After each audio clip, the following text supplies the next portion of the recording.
WNST, Towson, Baltimore, and Baltimore Positive. We are positively into the holidays. It's Pittsburgh week. And on Friday, we're going to be doing the Maryland Crab Cake Tour presented by the Maryland Lottery. Let yourself play. We're going to be at Pappas. Mike Bordick, former Oriole, is going to join us, as well as Jim Rees, my pal from Offa Kerman, fresh off his Diners, Drive-Ins, and Dives cameo, as well as our friend Leonard Raskin of Raskin Global. And John Kelly going to be coming by and talking about the big bike race going on around here, as well as the friends at Pappas. It's all presented by the Maryland Lottery. Let yourself play. We're going to be playing. I have some scratch-off tickets on Friday as well. This guy plays a couple times a year, and a little bonus when the Caps play the Penguins from time to time, back when Barry Trotz was manning the Caps booth. He is a Marylander and once made the mistake of being involved in that Washington football franchise at some point. He's made his way up to Pittsburgh. He's been a long-time Associated Press insider covering all things Pittsburgh sports. And he doesn't love the Steelers, which makes it even more fun when I have him on. I have Steelers colors on right now with my Costas in because we're doing our 30th anniversary over there on December 15th. Will Graves joins us, Marylander and Pittsburgher. Yep. Your kids like Pittsburgh sports, though. We've been through this, right? Your kids are like Pirates fans? Sort of. I mean, yeah, my son has like a love-hate relationship with the Pirates, as does, I think, the rest of the city at this point.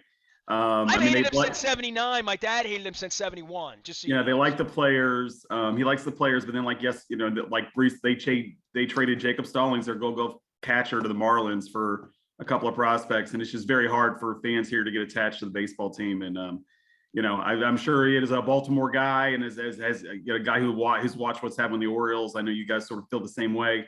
And actually, you know what? I am a Maryland native. I got the opportunity a couple weeks ago to go down to Salisbury University. An old friend of mine is in the communications department there, and I came down. I talked to a couple of different classes. I gave a speech at their Society of Professional Journalists chapter meeting, and it was excellent. I got to see my first boss, Bill Hoffey, the great longtime sports editor of this Easton Star Democrat, which was my first gig out of school, and had a very, very soft heart still for my hometown, which is Waldorf of the Eastern Shore as well. Just I miss Maryland quite a bit. It's flat too. I miss flat. I'll be honest with you. Dude, I'll tell you this, man. I spent the whole month of August eating crab cakes all over the state, right? So we decided to do this crab cake tour, and the lottery's come along to sponsor it. I got, it's been a great idea to sit down with friends and have a crab cake and a beer, but it put me on this pathway as a Marylander, a guy from Dundalk, who's been all over the world. I've been continents, flying, doing all that. Never been to Deep Creek Lake. I mean, I drive by it. I go, right, out to Breezewood and I go north, but I'd never been to Cumberland in my life. I had never been to Swallow Falls or Oakland. I had only been to Waldorf once or twice and sort of gone through on 301, going down toward Richmond or whatever, right? Yep. So I went to Leonardtown. I went to St. Mary's. I went to Point Lookout. I went to the Frying Pan and had breakfast. You know what I mean? I did stuff, and over on the Eastern Shore, you mentioned Easton and Salisbury. I had a crab cake with the mayor of Salisbury, Jake Day, back in the summer. So seeing your homeland and coming home, I don't know if I had moved to Pittsburgh 15 years ago, how I would feel about coming back to Baltimore, right? Like, it is a little different when you pick up and you move to another place, and when they say you can't come home again, but there's always crab cakes here, bro. No, trust me, I got my fix. I mean, I got my, I think I had 4 or 5 meals, I think, down there, and I think every one of them had some sort of seafood in it. Because I mean, no offense, we're not near anything here in Pittsburgh. If you're catching something out of the river here, I would not suggest you put it on your plate later. So, well, I would also say in a place where they put French fries on a sandwich and coleslaw, I mean, it's a little weird up there. Will Graves has been covering, so we're avoiding talking about the Steelers because they're we'll see them. Look, man, this division. And if I had you on in the off season, we would have said, "Oh, the Browns," and everybody's always down on the Steelers, and I give them a hard time because I say the Steelers always beat our ass, and they might do it on Sunday, right? So as much as you get down on them, these division games get be a little different. But certainly the Bengals' ascension. The fact that the Ravens are 8-3 by hook or crook by accident, quite frankly, because they haven't played very well and they're not a very good team. But the Steelers have been a whole different thing this year, and certainly with Ben and for Tomlin, that you're always wondering where bottom is. And we pray for that sort of thing here in Baltimore, that we might be finding a bottom right now, right, with the Steelers. I mean, look, everybody made choices here in the offseason. I mean, they made a choice to bring Ben back at a reduced rate. Like they could have, to me, like they rebooted, except at the position where rebooting is like the most vital part of the whole deal, right? And, Ben made a choice to come back knowing that Marquise Pouncey had retired, knowing that David DeCastro was on his way out, knowing that Al Villanueva now plays for the Ravens. I mean, he made all of these decisions knowing that it was going to be rough, and they let him come back. It was almost in the hoping that they could basically be in the conversation. And, it's just, they were strapped for cash. I mean, I wrote a story coming off the Bengals game pointing out that Mike Hilton is the guy that the Steelers would have loved to have kept. Right. I mean, that's the guy that he's on a practice squad guy. He becomes one of the most versatile nickel guys in the league, but he priced himself out of the market. They didn't have any money. They didn't have any money to go and to refurbish the offensive line. They didn't have any money to go get depth on the defensive line. So this is sort of, I mean, this was coming. I mean, and Ben gave him money back. Yeah. And he gave him, he deferred about $10 million to kind of help them out. And, they used the money wisely. That's what they brought Juju back. They got Trey Turner on a deal the day they cut to Castro. But like they really have, they're paying their top end guys still a lot of money. And the problem with that is, I mean, they gave TJ Watt, a Brinks Truckworth, which to be fair, I mean, he deserves. He's one of the 5 best players in football. But because of that, they have no depth. And when you look at the snap count total from the Bengals game, especially on defense, Tyson Alualu went out for the season the second week. Stephon Tuitt hasn't played all year because he had knee surgery and he had some personal stuff going on. They have very little depth. They had a guy named Isaiah Loudermilk, a rookie 5th-round pick who was not supposed to play this year. He was the guy chasing Burrow to the end zone in the first quarter on the touchdown run. He's a defensive lineman. I mean, Arthur Mollett is playing nickelback. I mean, Taco Charlton and Derek Suka, who guys were on practice squads elsewhere. I mean, like they are plundering practice squads for guys that are playing on Sunday. And that just tells you that, I mean, they just do not, because of their cash situation, they do not have a lot of depth. It's being exposed, especially when you add a 17th game to this thing.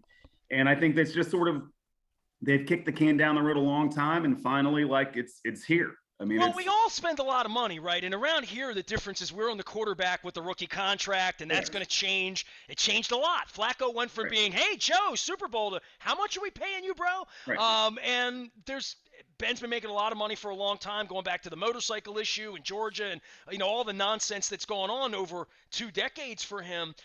But if you're out of money and you're not any good, it means you didn't spend your money wisely, right? Let's I mean, I think they did not anticipate the pandemic, and they did not, as nobody did, and they did not anticipate the cap going down. And I think that I mean, they were assuming, you look at the contracts that they were going to have another 10 to 15 million to play with on top of what they are, because that's what the Steelers do, right? They spend right up to the cap because they're trying to win every single year. And I just think the economics of the NFL and the reality of the NFL, and this is the thing that kind of annoys me about Steeler fans and sort of speaks to the entitlement that they've enjoyed for basically most of the last 50 years. Like, especially in the free agency area, the league is not designed for teams to be good year after year after year. I mean, it is not. It is supposed to be cyclical. It is supposed to be up and down. And they and the Patriots are basically the 2 franchises the last 20 years that have been able to avoid that. And I just think it's not, I mean, you can't, the Turk comes from everybody eventually. And I think that's just sort of come for these guys. Will Graves has been covering all things Pittsburgh sports, taking a break from Penguins and Panthers and God, the Pirates at some point. I'm going to have Robbie Inchmikowski on. We'll talk a little Pirates, a little baseball with him. But for you on the football side of things in this season, I put the TV on, and we've played all these odd games, Mondays and Thursdays and late nights. So I've red zoned a lot. And because I'm not traveling every week anymore, I've managed to stay home, and the plague changed all that. Boy, of all the things in the world that the plague has screwed up, dining out, dining in, doing things, concerts, all of this, traveling, sitting around watching this league, the league is sort of ascended into a different place because it feels like even when there's a crappy, and you know how crappy it was with the Washington football team and the Seattle Seahawks on Monday night, so crappy tickets were $10 on the internet, that even the game comes down to a field goal, even when the teams don't matter, and you're listening for the announcers, or you're watching the Manning cast, or you're just a Russell Wilson fan, or whatever the bad teams are, even the really crappy games in red zone, the 2-9 versus 3-8, at the end of the game, it's a field goal. It really is amazing how the league creates its own theater. And I don't mean Antonio Brown v. Mike Tomlin or whatever. I just mean on the field, when they put the games on, the games wind up being a lot more compelling. And it's some magic the league has. Well, I mean, you say compelling, and I say this as somebody who sat in and watched the Steelers-Lions tie a few weeks ago. I wouldn't call it compelling. Comical is a word that comes to mind. I do think, I mean, this is what the league wants. I think there's been a record this season on games decided through 12 weeks on games decided on the final play. I think it's 25 or 26. And even, the football teams winning against the Seahawks came down to an onside kick recovery with 15 seconds left. I mean, I do think that there is parity, but I also sort of wonder if that affects the overall product because there isn't a Goliath out there to chase. There's no longer, I mean, even the Buccaneers so far, maybe they're just sort of marking time until they get to the playoffs, which is sort of the vibe that I'm getting from them. There's no great team. And I think that, it makes me happy I don't bet on this sport for a living because, I mean, I'm winning in my pick'em league with my high school buddies, but like, it's not for money, which is good. It is, I mean, every week, like it is literally a week-to-week league. You have no idea what you're getting some weeks, which is what the league wants, like on a sustained interest basis. But I just wonder if it's good for the league to have so much. I mean, look at the Buffalo, for example. I mean, Buffalo is great one week and bad the next. It is totally baffling. Kansas City, I think have started to sort of figure it out, but I just wonder, and I've caught a lot of Ravens games and they play close games, no matter who they're playing. I mean, it's going to be tight. And to be fair, I think it's a credit to the coaching staff. I think they're the best run organization in the NFL. And, everybody before the season, your buddy Mark Caboli and I had an extended conversation about how he's worried about the Ravens don't have any depth and their defense stinks and whatever. And I'm like, I trust that coaching staff. So, I mean, to be fair, on the plus side of it, it looks like once you get to the playoffs, it's anybody's ball game. But I sort of miss having the Death Star out there somewhere, some team that sort of plays the big bad, and that's what everybody's chasing. I think the league it'd be good for the league if somebody sort of steps forward here in the last 5 weeks and says, hey, we're that dude. Well, that might be Belichick and the Patriots, and I don't know that we want that, right? I mean, it's like the It's Yankees. it's a testament to his greatness, though, right? I mean, last year they took a shot with Cam. They took their lumps and now they're right back in it. I mean, that's if the Steelers are following a playbook on what to do after a franchise icon moves on, like what the Patriots have done is it. I mean, so to be fair, but yeah, they are sort of nameless gray faces. Mac Jones is like random guy at the end of the bar, but I mean, you're right. I don't think it's a bad thing that they look good. I think it's sort of, the older I get, the more I respect greatness. And I certainly think that what they've done there is remarkable. God, I don't want to get on a bus and go to Foxborough in January. Please don't do not. It's bad enough I got to go to Pittsburgh this weekend after the holidays. Will Graves is here from the Associated Press doing all things AP. All right, so bring me up to speed on Ben and Tomlin and what's not what stupid fans are going to say, but what's really going to happen here. I mean, Ben's done, right? Like, we're going to see him. We might see him first week of January or whatever, maybe. But, like, they're not making the playoffs. You're reading rights on them, right? I mean, when Mike Tomlin, after their bye week, he came out and, we asked him, well, what'd you do during the bye week? And he said he watched a lot of football. And he said he was, in sort of stating the obvious here, but he said, you become very cognizant of quarterback mobility, right? And how vital it is to an offense to have a quarterback that can make plays with his legs, basically is what he said. And I mean, look, they don't have that. Well, Ben was that guy. Ben was the king of extending the play, right? Right. Linebacker would hit him, and he'd knock him off, and some safety, and he'd dive out of the way, and then there's Hines Ward running past you. Right.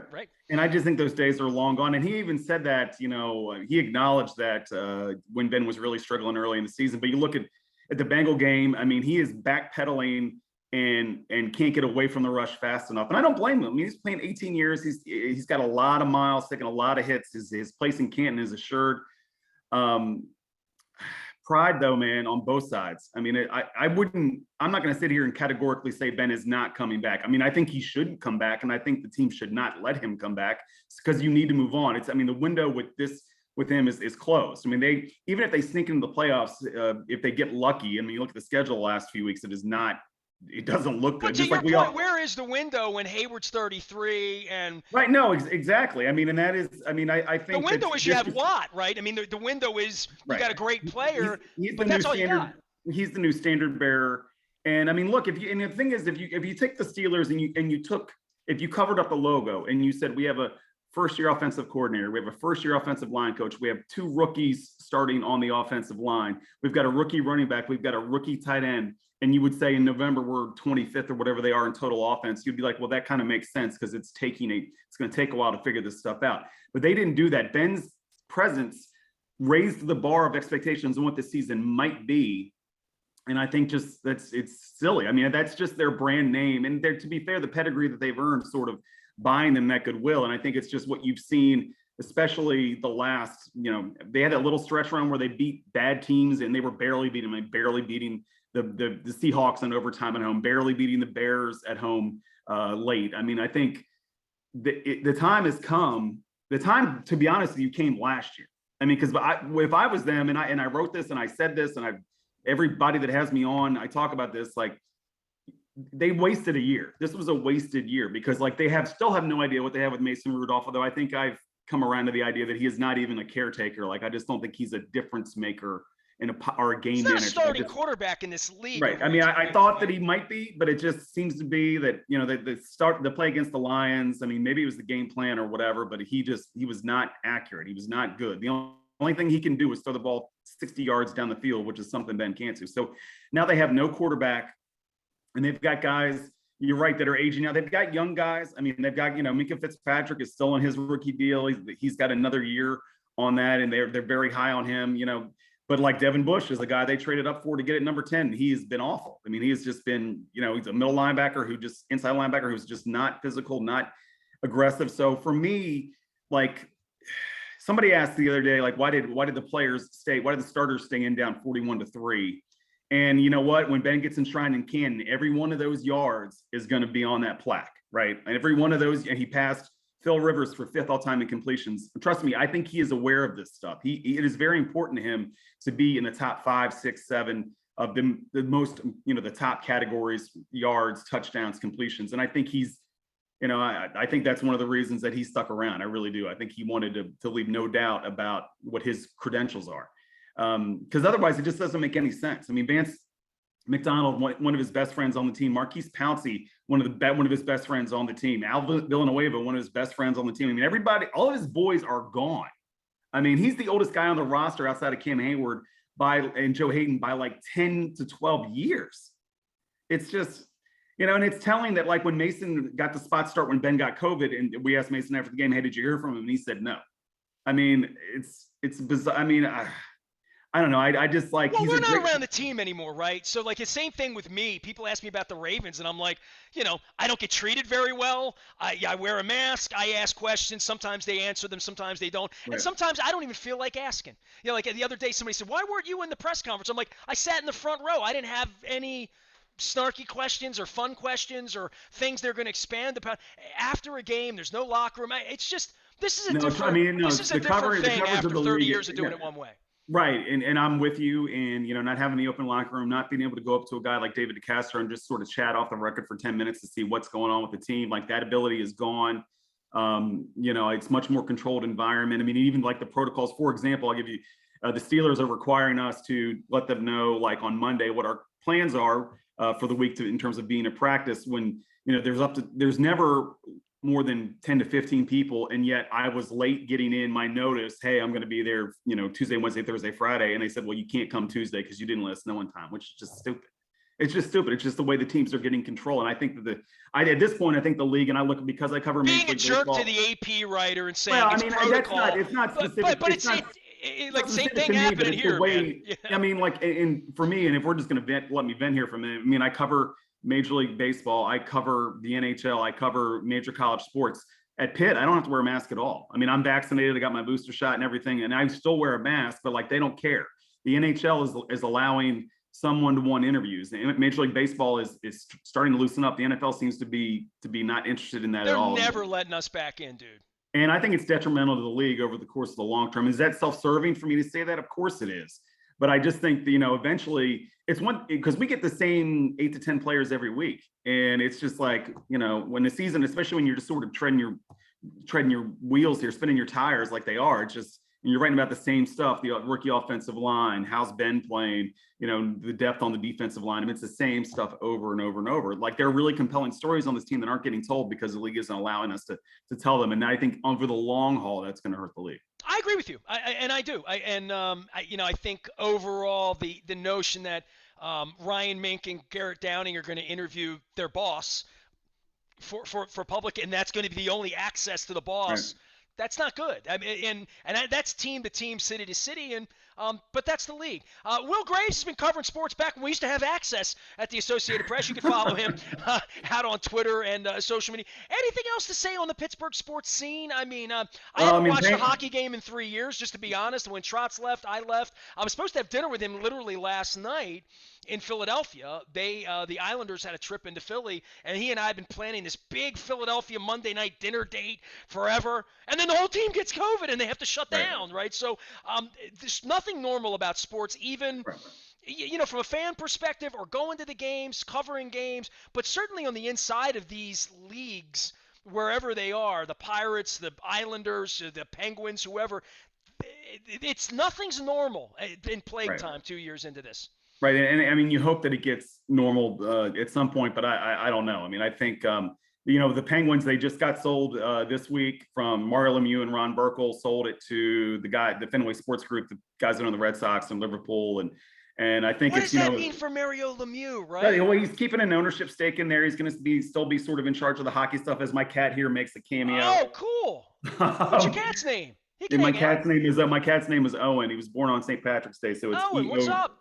It's EOGHAN. I've been trying to train Nala to come in here and hang out during the show, but she won't do it. She's a little. But I think the Fenway was looking to get into the sport, into the NHL. The Bruins obviously are not for sale. The Penguins. I mean, look, Mario Lemieux and Ron Burkle bought them for $100 million back in '99, and they sold them probably for around $900 million, I believe, is what the number is out there. So, and the franchise is on much firmer financial ground. I think that they did have a sellout streak end this year. It was like 14 years, I think 600 and some games.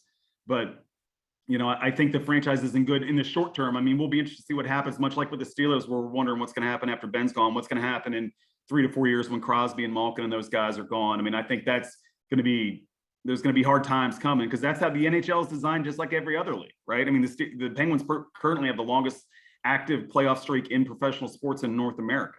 Right. I mean, eventually that's going to end. I mean, look what happened. I remember, like you, thought the Red Wings would be good forever and ever and ever. And obviously that hasn't happened. They've hit the skids the last 5 years. So, but I think in the short term, it's fine for the Penguins. I think Pitt football is having a great year for them. 10 wins. Kenny Pickett, Heisman Trophy candidate, hopefully a finalist. I don't think he should win, let me rephrase. I don't think he's going to win. But, you talk about, the pandemic has helped people too in a weird way, right? Because he was going to go to the NFL, and, the NCAA gave him a waiver to come back, and he spent some time at the Manning camps, and he's become an NFL quarterback. Do I think he's a starting NFL quarterback? No, but I certainly, if I'm the Steelers, I mean, you could do worse than having him as your number 2 next year, right? So good for them and good for the program. But again, interest is still up and down. I mean, like, they had 60,000 for Clemson, but then the next week they had Miami after they beat Clemson, and it was like 40, right? So I think it's Pittsburgh and the vibrancy of it for you covering it. And I zoom in and out. I don't spend a whole lot of time in Pittsburgh, but when the Penguins and the Capitals were going at it and Trotz was there. And by the way, the idiot that owns the Capitals thinks coaching didn't matter. Talk about dynasties and stuff. Okay, great. Have a dynasty without a coach. See how that goes. They tried that in Dallas 30 years ago with Jerry Jones and all that, right? So I would just say my time in Pittsburgh, I've mentioned this to you before, and you're the only guy I talk hockey with in Pittsburgh, really. The Penguins are a big deal there, and a bigger deal than I realized in going in and out and sort of helicoptering in during some playoff games. And I went to that game with Mike Tomlin and his wife, and but I think of the Pirates because I'm a Clemente kid and I'm a 70s kid, and boy, the Penguins are such a bigger brand than the Pirates in Pittsburgh by a lot. Yeah, I would consider the Pirates like a sleeping giant. I mean, I've been here 10 years now. If you had asked me what's the coolest moment I've had in Pittsburgh, and that includes Stanley Cup Finals and playoff games, and like the Antonio Brown immaculate extension game against the Ravens or whatever. It was the 2013 wild card game where they hosted the Reds, first time they had made the playoffs in 21 years. And after 20 straight years of losing seasons, and like the vibe in the park that night, I mean, that is a spot. I think that the Pirates are a sleeping giant, but the problem is like the owner has no interest in sort of getting that giant to sort of come alive, not on an extended basis. I mean, they're in the middle of a rebuild. Ben Cherington, who won 3 World Series with the Red Sox, is running the show here, and he's a smart guy. I just wonder, they totally overhauled the farm system. They're in a much better place from a prospect standpoint than they were. But to me, that's like the easiest part of this, right? The easiest part is getting young, talented players.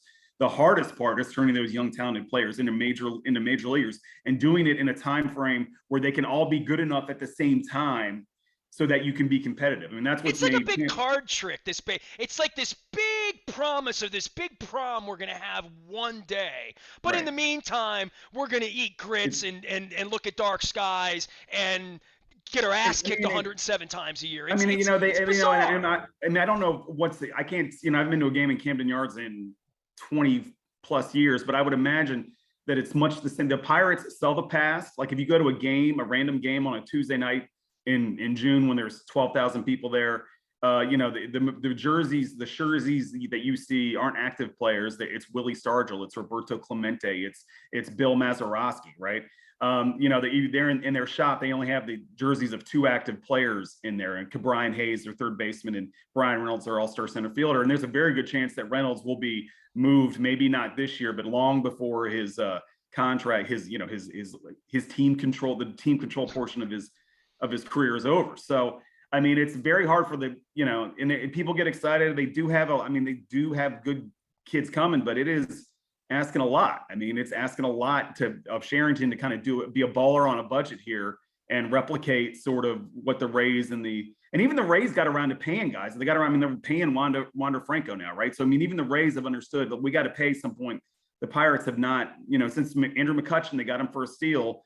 2012, he signed that deal for, I think it was about $10 million a year, and he outplayed that by double. I mean, he was an MVP in 13 and MVP finalist 3 times.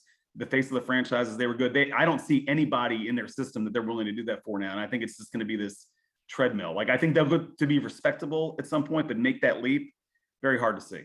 Will Graves covers all things Pittsburgh sports at the Associated Press. You can follow him out on Twitter and Facebook. Our window's closing here, dude. It's always good to see you. I'll see you over Mr. Rooney's Cookies Sunday at sunset. We'll meet at the Confluence. It'll be good to be back up in Pittsburgh, man. I appreciate you.